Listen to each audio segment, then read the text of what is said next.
Salut, salut, salut, chers compatriotes. Bienvenue sur le live de la Dream Team. Sandingwa est dans la place. Salut, Marie Gomis. Oni Papalo. Welcome.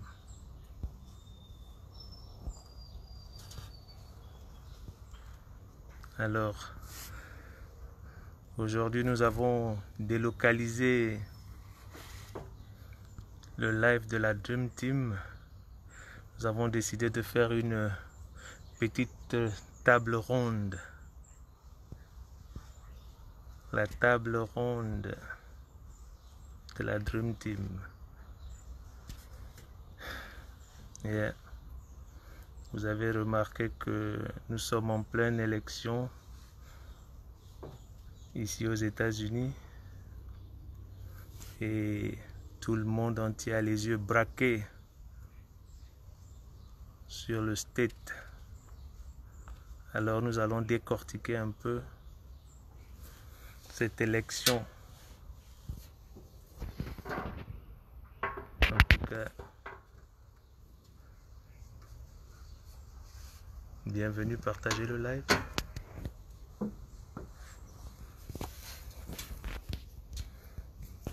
Yeah. Oui, je disais tout simplement que nous allons décortiquer un peu cette élection. Et nous avons tous appris sur cette élection des États-Unis.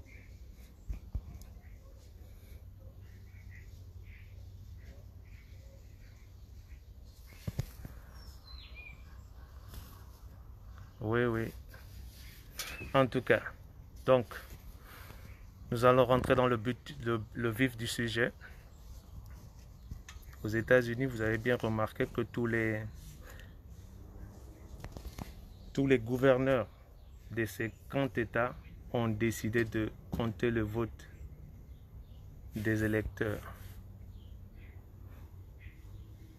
Tout simplement parce que le vote de tout Américain compte.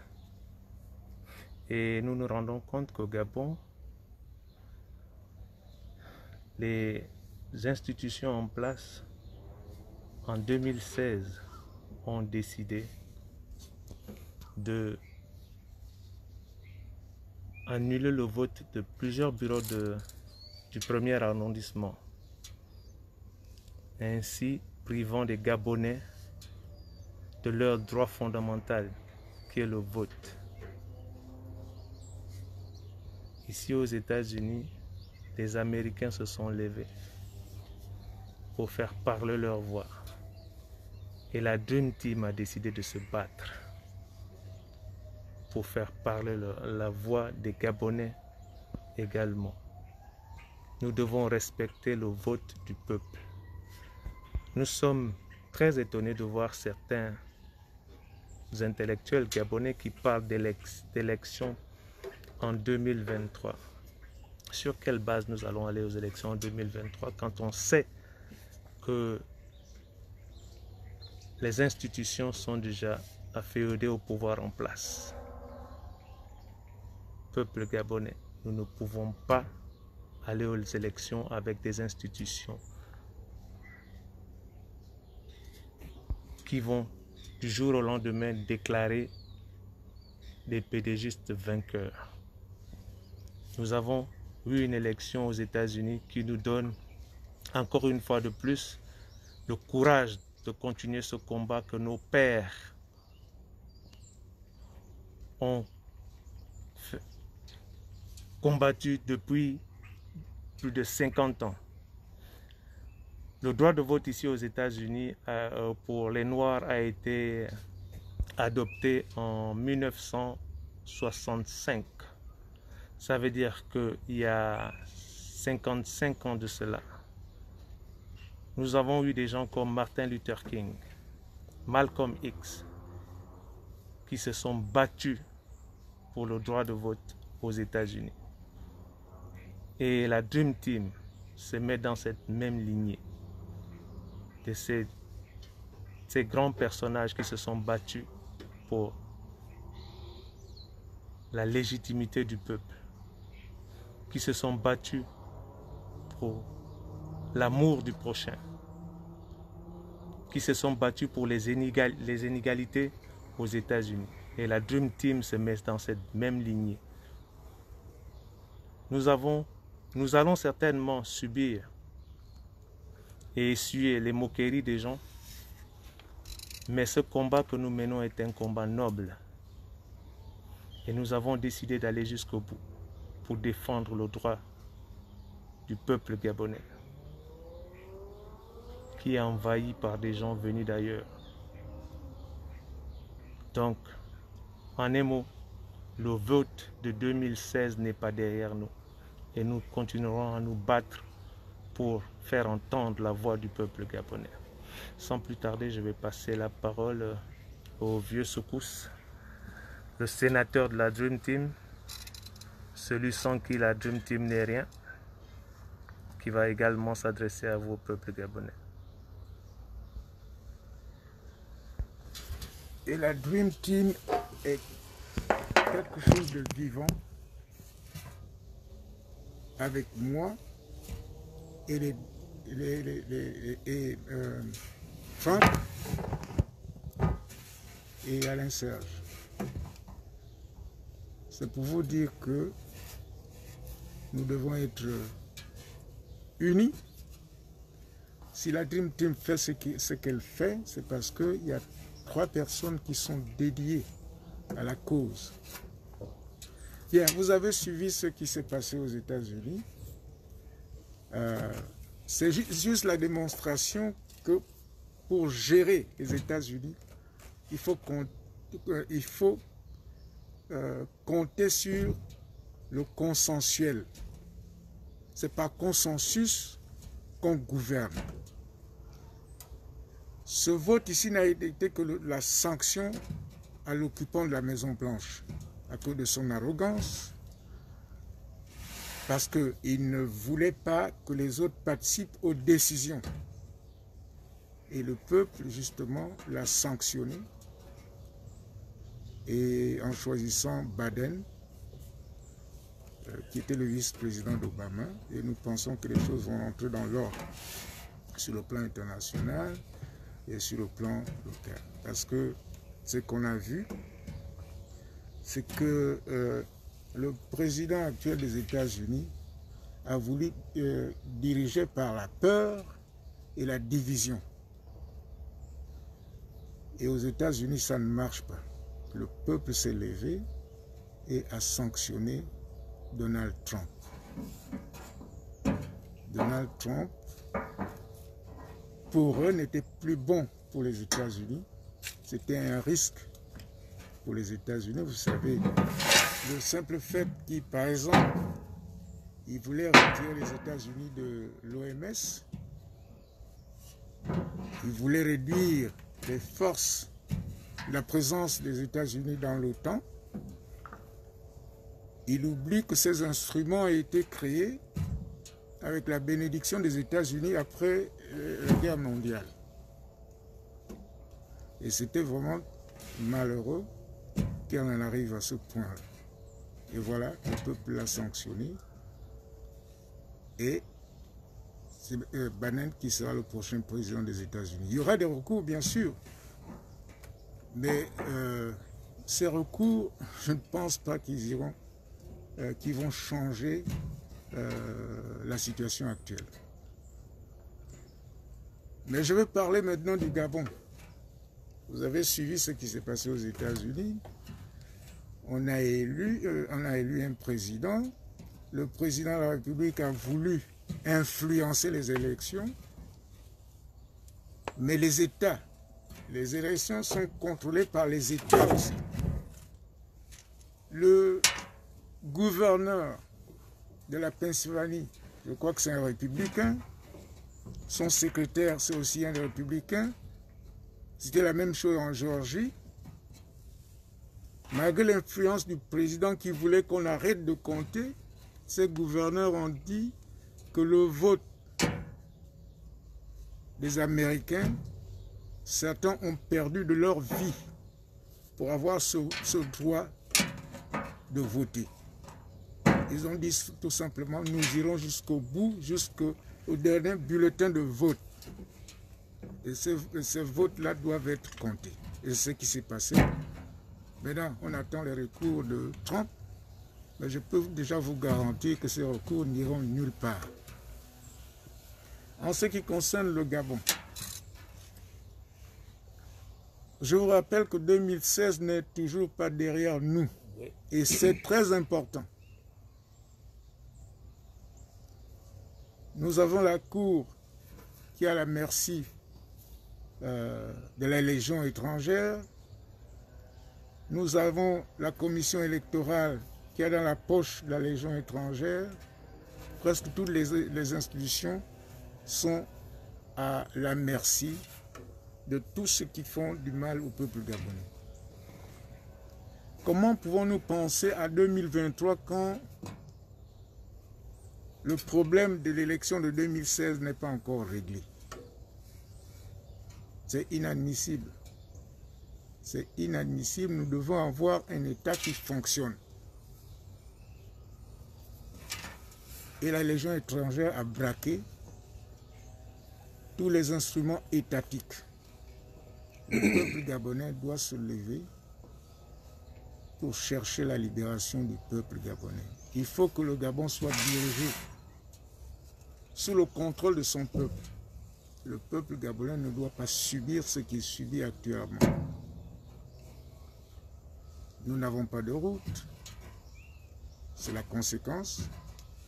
Les hôpitaux n'existent pas, l'éducation est mal gérée, il n'existe presque plus.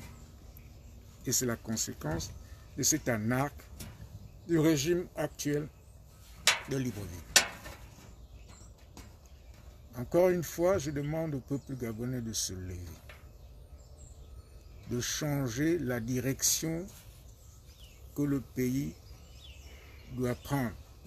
Et pour le faire, nous devons tous être un pour chasser ceux qui sont au pouvoir, parce qu'ils ne nous servent pas. Ils ne nous servent pas. Avant de terminer aussi, je veux demander qu'on libère tous les prisonniers. On libère tous les prisonniers, on ne peut pas empêcher ces gars-là de vivre leur liberté. La liberté est importante pour chacun des Gabonais. Libérer les prisonniers politiques. Je vous remercie. Ok, peuple gabonais, c'était le grand Soukous qui s'adressait à vous et qui vous rappelait que nous sommes méprisés par le clan Bongo depuis plus de 50 ans. Le père disait que le chien aboie, la caravane passe. La fille est venue dire qu'elle s'assoit et elle regarde la qualité du chien qui aboie. Mais nous disons que la vitesse à laquelle vous allez courir dépend de la vitesse du chien dépend de la vitesse du chien et la qualité du chien qui va vous poursuivre. Parce que les Gabonais que vous traitez de chiens aujourd'hui ont décidé de vous poursuivre avec la rage pour vous chasser du pouvoir. Alors retenez bien ceci. La vitesse à laquelle vous allez courir dépend de la vitesse et la qualité du chien qui va vous poursuivre. Car nous sommes très enragés. Et nous allons en finir avec vous. Sans plus tarder, je vais passer la parole à Franck Djoktan, qui va également s'adresser à vous, peuple gabonais. Gabonais, Gabonaises, très chers compatriotes, c'est un plaisir pour moi de me retrouver parmi vous et d'avoir ce privilège de pouvoir vous parler. Écoutez, je suis très heureux d'être ici et de pouvoir vous parler. On a des petites problèmes techniques. Ah, ok, sorry. Ok.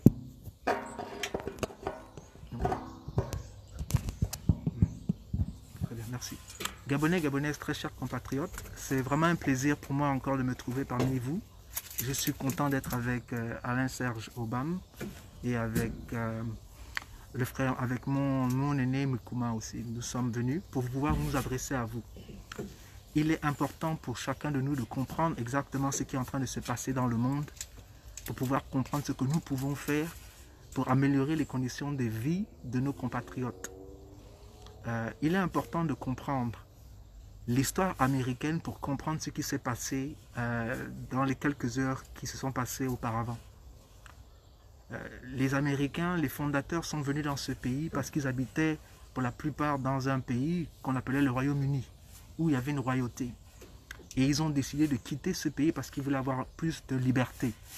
Et pour eux, c'était important que la volonté des hommes, des individus, puisse compter. Et que c'est ensemble qu'ils se mettaient ensemble pour pouvoir construire un État, construire un pays pour le bien-être de tous. Et donc, les pères fondateurs ont établi des règles qui, jusqu'à présent, continuent à régir les États-Unis. Et donc, ils ont eu une élection où les Américains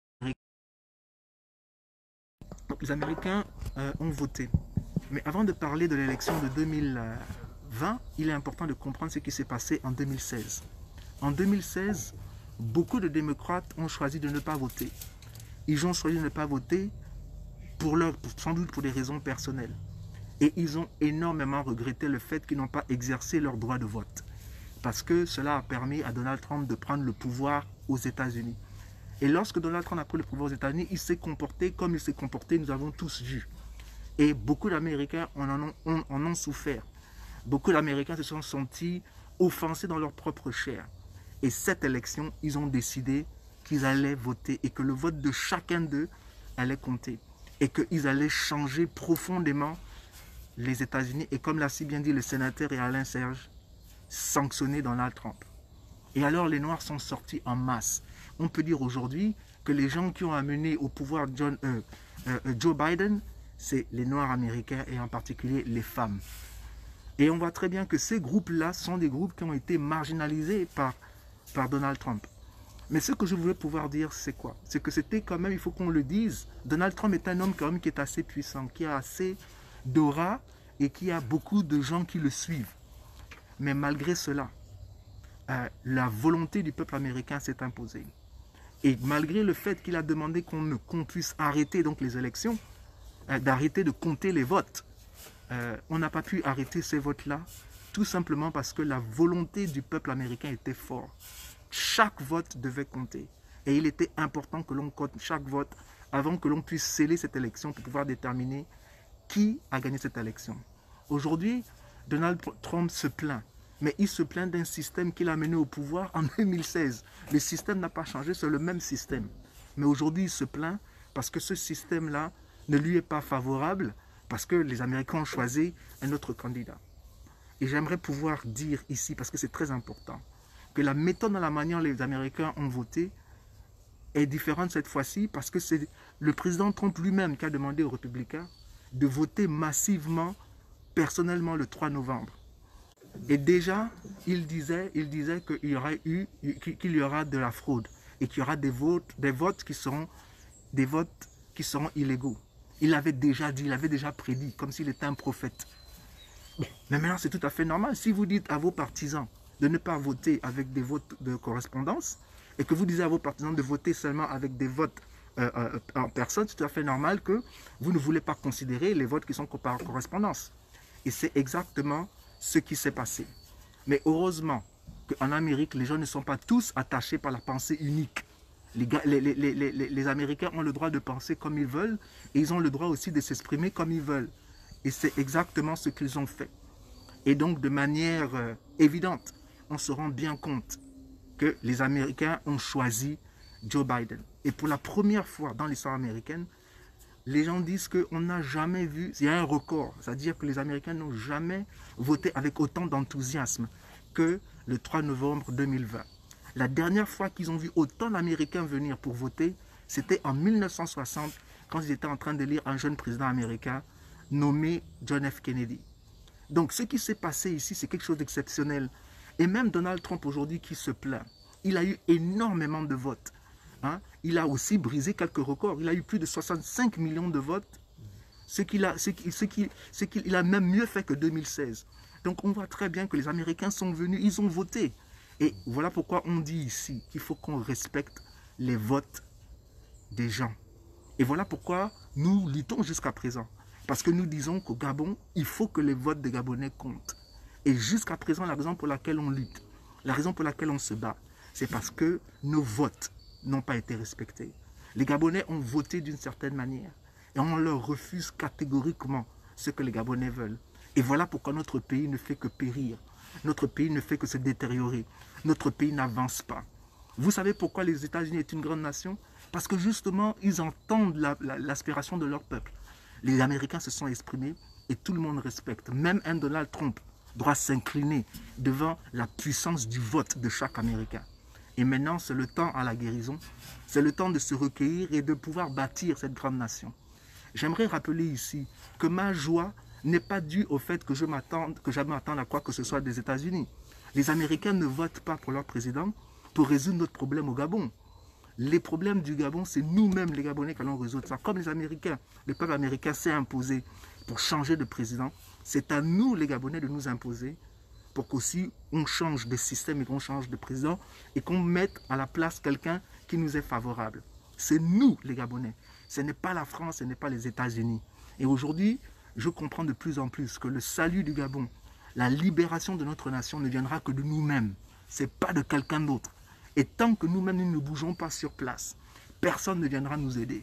Les gens viendront peut-être essayer de séparer ou bien essayer de pouvoir arranger ce qui se passe parce que nous-mêmes avons pris la décision de vouloir changer les choses. Donc, je pense que l'Amérique a fait une démonstration, une très belle démonstration de ce que c'est que la démocratie. Ce n'est peut-être pas parfait, mais c'est un système qui marche. La preuve, c'est qu'ils ont l'alternance. Ils ont changé de gouvernement. Ils n'étaient plus d'accord avec ce que Donald Trump faisait dans leur pays. Je ne parle pas de la politique internationale, je parle bien de leur pays.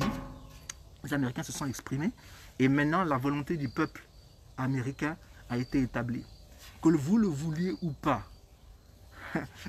Joe Biden sera bel et bien le président des États-Unis. C'est un fait, c'est établi, c'est scellé.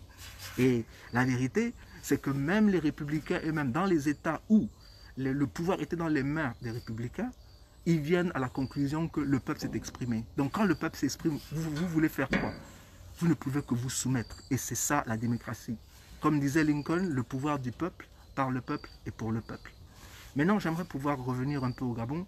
Je dirais qu'il est important qu'au Gabon, on libère tous les prisonniers politiques.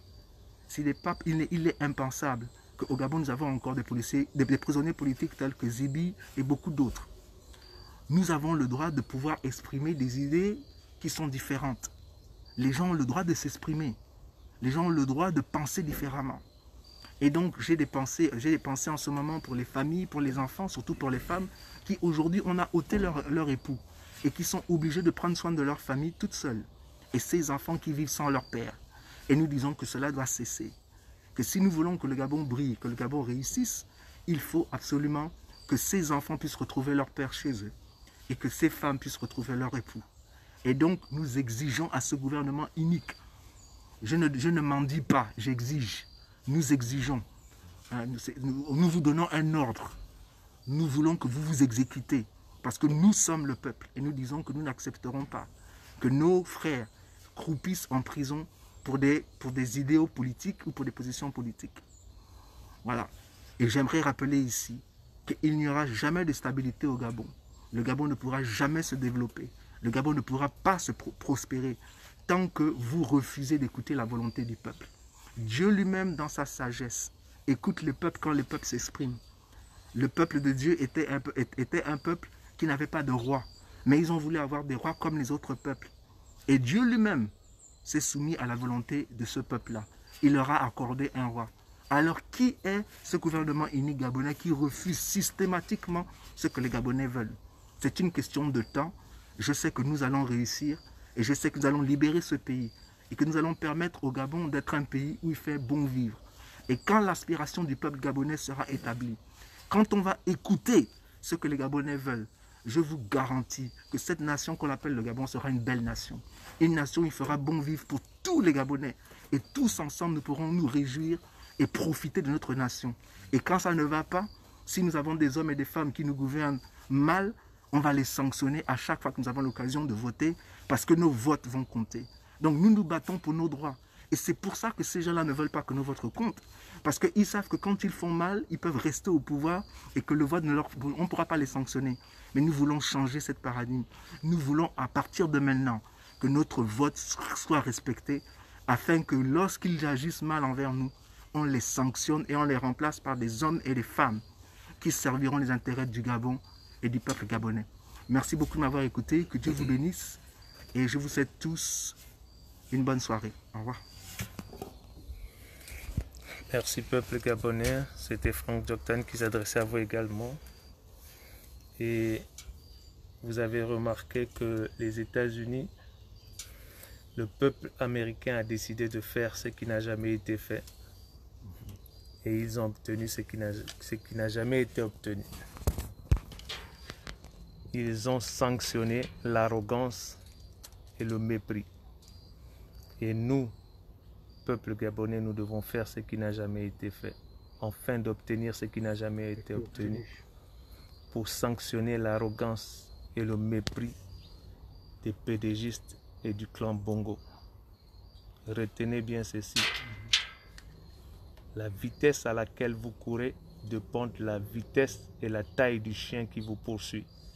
Et le peuple gabonais va vous poursuivre pour vous faire payer le mal que vous leur avez fait depuis plus de 50 ans.